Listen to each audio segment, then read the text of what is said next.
ये ऐसे नहीं होता मित्रों। मैं शासन में बैठा हूं, मुझे मालूम है इस प्रकार से रुपया इतनी तेजी से गिर नहीं सकता। अरे ये नेपाल का रुपया नहीं गिरता है, बांग्लादेश की करेंसी नहीं गिरती है, पाकिस्तान की करेंसी नहीं गिरती, श्रीलंका की करेंसी नहीं गिरती। क्या कारण है हिंदुस्तान का रुपया पतला होता जा रहा है? ये जवाब देना पड़ेगा आपको। देश आपसे जवाब मांग रहा है।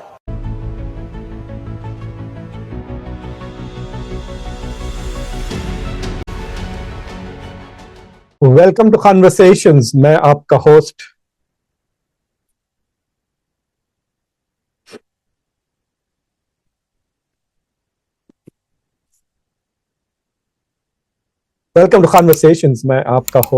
आपका दोस्त मुख्तदर खान, और आज मैं आपसे एक बहुत ही सीरियस इशू के बारे में बात करूंगा। मैंने इसके बारे में चंद रोज पहले भी बात की थी, लेकिन उसको इन ए ब्रॉडर कॉन्टेक्स्ट में किया था। लेकिन अब मैं उसी मुद्दे पर डायरेक्ट फोकस कर रहा हूं, जो रुपये की कीमत सरासर गिरते ही जा रही है। रुपी स्लाइडिंग डाउन, रुपये की कीमत बिल्कुल ही गिरते जा रही है। अब आज $91 रुपये हो गया है $1। आज से चंद महीने पहले 83-84 रुपीस पे डॉलर जा रहा था। मुसलसिल डॉलर महंगा होते जा रहा है, रुपये की कीमत गिरते जा रही है। इससे एक किस्म से जब करेंसी वीक होती है, उसके थोड़े फायदे भी है, थोड़े नुकसान भी है, लेकिन it is an indication of a weak economy. तो अब सवाल उठता है कि अगर भारत में की इकोनॉमी इतनी तेजी से ग्रोथ हो रही है, जैसा पिछले क्वार्टर कहा गया कि 8.2% से भारत की इकोनॉमी ग्रो हो रही है, it is the fastest growing major economy, और पांचवे से चौथा बड़ा India is going to become the fourth biggest economy, और अनकरीब थर्ड बिगेस्ट इकोनॉमी। तो फिर ये कमजोरी क्या है कि रुपये की कीमत इतना सरासर गिरते जा रही है? तो उसके कई वजूहत हैं, वो मैं आपको समझाऊंगा। तो इस डिस्कशन में मैं दो चीजें करूंगा कि क्यों रुपये की कीमत गिर रही है बावजूद इसके कि इकोनॉमी ठीक ठाक चल रही है, और दूसरी चीज ये है कि मैं आपसे उसके असरात क्या होंगे, what will be the impact, का असर क्या होगा भारत की इकोनॉमी पर, मार्केट पर, इन्वेस्टमेंट्स वगैरह पर। तो इन दो मुद्दों के बारे में बात करूंगा। लेकिन उससे पहले, अगर आपने चैनल को सब्सक्राइब नहीं किया हो तो चैनल को सब्सक्राइब करें, वीडियो को लाइक करें, बेल आइकॉन जरूर दबाएं, और इस वीडियो को दूसरों के साथ जरूर शेयर करें। तो पहली तो फैक्ट्स बता दूं, तो फैक्ट्स ये है कि रुपया गिरते जा रहा है। साल के शुरू में, जनवरी के महीने में, इस साल भारत का रुपये मतलब डॉलर में कुछ 83-84 रुपीस आ रहे थे। मुझे याद है, मैं अप्रैल में आया था भारत, हैदराबाद 4-5 दिन के लिए। तो भारत समिट, वहाँ पे एक कॉन्फ्रेंस थी, उसमें अटेंड करने। तो जब मुझे याद है 84-85 रुपीस में कुछ एक्सचेंज रेट था, लेकिन अब वो 90.95 हो गया है, और कल यानी ट्यूसडे को 91.16 हो गया था। ये हिस्टोरिक लो है, तारीख में इतना नीचे कभी भी नहीं था। तो हिस्ट्री की आपने तारीख बता देता हूँ, देख लीजिए रुपये और डॉलर की। जब भारत आजाद हुआ था 1947 में, जब हिंदुस्तान को आजादी मिली, तो एक डॉलर में आपको 3.3 रुपीस मिलते थे, यानी तकरीबन 1:3 का रेशियो था 1947 में। तो मतलब डॉलर, तो आप अंदाजा लगा सकते हैं भारत इतना कमजोर था। अभी निकल रहा था 200 साल की यूरोप ब्रिटिश कॉलोनाइजेशन और इकोनॉमिक एक्सप्लॉयटेशन की वजह से। बेसिकली उन्होंने लूट के तकरीबन 40-45 ट्रिलियन डॉलर भारत से लेकर गए थे अंग्रेजों ने। उसके बावजूद the rupee was so strong कि सिर्फ एक डॉलर में सिर्फ 3 रुपया लगते थे। फिर उसके बाद 1966 में वो 7.5 हुआ, फिर 1980 में बेहतर हो गया। तो अगर आप देखें 1980 is not very far away. 1980 45 साल पहले 6 आता था, 6 रुपए में $1 आता था। उसके बाद 10 साल बाद 17 हुआ। यहां से ग्लोबलाइजेशन शुरू होता है 1991 में, और फिर वो तेजी से गिरने लगता है। तो 2010 में 45 हो जाता है, और 2015 में 66 रुपए। यानी जब प्राइम मिनिस्टर मोदी आए, उन्होंने बड़े बड़े तकरीरें दी कि जो रुपया कमजोर हो रहा है 2013-14 के इलेक्शन के दौरान। तो वो कह रहे थे कि ये प्राइम मिनिस्टर की कमजोरी है। The lack of the decline of rupee shows the decline of credibility of prime minister. इस तरह की बातें की थी प्राइम मिनिस्टर मोदी ने। जब वो आए तो कुछ 60-65 रुपए में $1 आता था। अब 2025 में देखिए, ये जब ये चार्ट बना आज से चंद महीने चंद हफ्ते पहले तो 87 था, और ट्यूसडे को 91.16 हिस्टोरिकल लो, तारीख में इतना नीचे कभी नहीं गिरा। इसके वजूहात, दो तीन वजूहात है। एक वजह यह है कि भारत में जो प्राइवेट इन्वेस्टर्स है उनको एफपीआई कहते हैं, फॉरेन पोर्टफोलियो इन्वेस्टर्स। तो जो रिटायरमेंट के पैसे हैं बाहर से, इंडिविजुअल इन्वेस्टर्स है, म्यूचुअल फंड्स वगैरह है, ये जो प्राइवेट आ रहे हैं जिसको फॉरेन डायरेक्ट इन्वेस्टमेंट से हट कर है, तो जो फॉरेन, वो पिछले सितंबर से लेके अभी तक $28 बिलियन हिंदुस्तान से निकाल चुका। यानी जो इन्वेस्टर्स हैं बाहर के, उन्होंने स्टॉक्स को बेचना शुरू किया, रुपये खरीदना शुरू किया और पैसा भारत से निकाल रहे हैं। जो स्मार्ट मनी जिसे कहते हैं, वहां पे स्लोगन चल रहा है sell India buy China, sell India buy China. तो वो इंडिया के स्टॉक्स बेच रहे हैं, इन्वेस्टमेंट्स इंडिया में बेचकर वो इन्वेस्ट कर रहे हैं चाइना में, because they think Chinese economy is going to do better और is going to be more stable. तो उसके वजह से, क्योंकि पैसा बाहर जा रहा है, लोग डॉलर खरीद रहे हैं। डॉलर की कीमत इसलिए बढ़ गई क्योंकि डॉलर का डिमांड बढ़ गया है कि लोग $28 बिलियन लोगों ने खरीदा है ना, पैसा बाहर निकालने के लिए हिंदुस्तान से। तो एक वजह ये है। दूसरी वजह टैरिफ्स की है, डोनाल्ड ट्रंप की, जिसके वजह से मार्केट्स में, बिजनेसेस में काफ़ी अनसर्टेनिटीज आ गए। कभी स्मॉल बिजनेसेस पे नुकसान भी हुआ है। सवाल नहीं उठता will India be able to diversify exports या नहीं होगा। तो ये एक वजह है, जो ट्रेड्स की जो 50% भारत पर टैरिफ लगे, उसके वजह से भी रुपया कमजोर होते जा रहा है।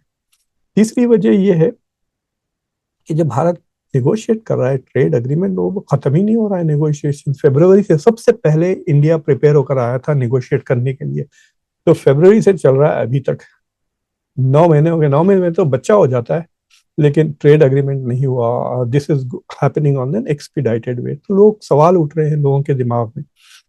और जो चौथी बात मैं आपसे कहना चाह रहा हूँ इसमें, कि एक वजह जो लोग दे रहे हैं कि रुपये गिरे, वो कह रहे हैं कि डॉलर बहुत मजबूत होते जा रहा है इसलिए रुपये कमजोर हो रहा है। ना कि रुपया कमजोर नहीं हो रहा, रुपया वहां का वहीं है, डॉलर मजबूत होते जा रहा है। ये बात बिल्कुल गलत है। अगर आप डॉलर इंडेक्स पे जाके देखें तो आपको पता चल जाएगा कि डॉलर इस वक्त वो भी कमजोर हो रहा है। So dollar itself has gone down to 98 cents. तो डॉलर की 2% कीमत गिर गई है चंद हफ्तों में। तो dollar is down and rupee is down further. और रुपये ना सिर्फ डॉलर के खिलाफ जा रहा है नीचे, पाउंड के खिलाफ, येन के खिलाफ, चाइनीज युआन के खिलाफ, ब्रिटिश पाउंड के खिलाफ, यूरो के खिलाफ, इन सारे करेंसियों से the rupee has become weaker and weaker. Asia की सबसे कमजोर करेंसी इस वक्त हिंदुस्तान की करेंसी है। मैं दोबारा कहता हूं ताकि आपको समझ में आ जाए, एशिया की सबसे कमजोर करेंसी इस वक्त इंडिया की करेंसी है। And this is the challenge कि अगर इकोनॉमी इतनी सख्त बेहतर चल रही है तो ऐसा क्यों हो रहा है। इसमें आरबीआई का भी एक रोल है। आरबीआई ने कोशिश तो की इन द पास्ट। फरवरी में आरबीआई ने बहुत सारे डॉलर बेचे ताकि, देखिए डॉलर, जब आरबीआई क्या करता है, जब दिखता है कि डॉलर की कीमत बढ़ रही है, इसका मतलब डॉलर का डिमांड बढ़ रहा है, और अगर सप्लाई नहीं है तो उसकी कीमत बढ़ जाएगी, फिर रुपया सस्ता हो जाएगा। तो वो क्या करते हैं, उनके पास जो रिजर्व्स है डॉलर्स के, उसको बेचना शुरू कर देते हैं, वो मार्केट में पैसा छोड़ना शुरू कर देते हैं। तो उससे ये होता है कि डॉलर का डिमांड कम होता है और रुपये की कीमत बढ़ने लगती है।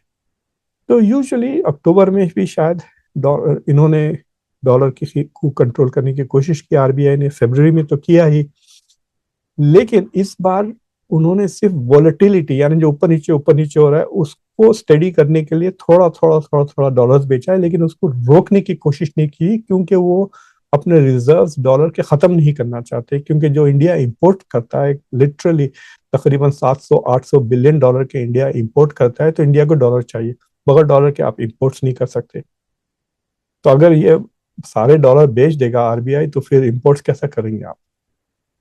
सो that is another reason why RBI is not controlling. तो ऐसा लगता है कि रुपया 100 हो जाएगा, डॉलर डॉलर 100 रुपये हो जाएगा अनकरीब, अगर RBI allows it to float. तो अब इसका असर क्या होता है? एक तो मार्केट में सेंटीमेंट पे असर पड़ता है, लोग समझने लगते हैं कि Bharat is a weaker economy, और फिर और इन्वेस्टमेंट्स, प्राइवेट इन्वेस्टमेंट्स नहीं आएंगे। इट इज़ वेरी इंपॉर्टेंट कि प्राइवेट इन्वेस्टमेंट्स में आए, नहीं तो फिर सरकारी इन्वेस्टमेंट्स ही चलते रहेंगे। दूसरी चीज़ ये है, अगर डॉलर की कीमत बढ़ते जाएगी और रुपये की कीमत गिरते जाएगी, जो तो इंडिया का जो टोटल जीडीपी है वो श्रिंक होने लगेगा। तो India will not be the fourth biggest economy, India fifth biggest economy हो जाएगी, क्योंकि चाइना का येन भी गिर रहा है, बट उतनी तेजी से नहीं जितना रुपी से। सो दैट इज वन। तो जो बाहर हम कहते हैं कि India the fastest growing economy, it is now the fourth biggest, वो नहीं कह सकेंगे, क्योंकि it will not be the fourth biggest, it will be the fifth biggest economy. तो उससे ऑब्वियसली इमेज को असर होगा। तीसरी चीज ये है कि भाई डॉलर महंगा होने से फायदा ये है कि इंडिया के एक्सपोर्ट्स बढ़ सकते हैं, क्योंकि इंडिया की जो चीजें हैं उसकी कीमत गिर गई है। तो that is an important part. So India should be able to export more. लेकिन India is a net importing country, यानी इंडिया के इंपोर्ट्स इंडिया के एक्सपोर्ट्स से ज्यादा है। पिछले साल कुछ 200-250 बिलियन डॉलर का डेफिसिट था, 100 बिलियन डॉलर का डेफिसिट तो चाइना के साथ ही था।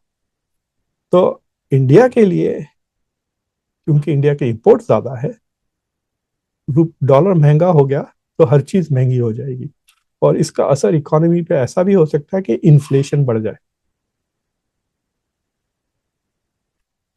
फिल वक्त डॉलर की कीमत 6% से बढ़ गई है इंडिया में, 5-6%।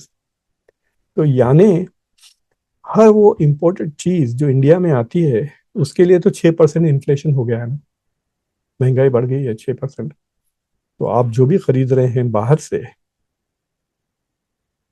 That is now 6% more in the price. So it is a serious भी है। इसमें थोड़ा एडवांटेज ये है कि इंडिया के एक्सपोर्ट सस्ते हो जाएंगे, तो होपफुली दूसरे लोग ज्यादा चीजें इंपोर्ट करेंगे इंडिया से। और जो डोनाल्ड ट्रंप के टैरिफ्स लग रहे हैं इंडिया के एक्सपोर्ट्स पे, उसका असर थोड़ा सा कम हो जाएगा, क्योंकि इंडिया की रुपये गिरने की वजह से the 50% will be lesser in dollars. तो एनीवे, तो ये जरा सीरियस मामला है, इस पे नजर रखें। मुझे पता है कि इंडियन इकोनॉमी, इंडिया के जो मीडिया वगैरह है वो जरा सख्त सवालात नहीं करते, तो I thought I will share this information with you. और ये गंभीर है, अगर रुपया गिरते रहा तो it will look like a banana Republic. So it is very important कि आपकी करेंसी मजबूत हो। देखिए, आप जितने भी अमीर मुल्क हैं उनकी currency are pretty high. China की डॉलर में 6-7 आते हैं, यूरो डॉलर से ज़्यादा महंगा, मतलब it is rich, more stronger then the dollar. UK का पाउंड भी ज़्यादा है। सो जो स्ट्रॉन्ग इकोनॉमीज हैं उनकी करेंसी भी स्ट्रॉन्ग होती है। So this is important to keep in mind. शुक्रिया बहुत बहुत फॉर वॉचिंग कॉन्वर्सेशंस। अगर आपने चैनल को अभी सब्सक्राइब नहीं किया है तो चैनल को सब्सक्राइब करें, वीडियो को लाइक करें, बेल आइकॉन ज़रूर दबाएं, और इस वीडियो को दूसरों के साथ ज़रूर शेयर करें। अंटिल नेक्स्ट टाइम, मैं आपका दोस्त, आपका होस्ट मुख्तदर खान। ठीक है।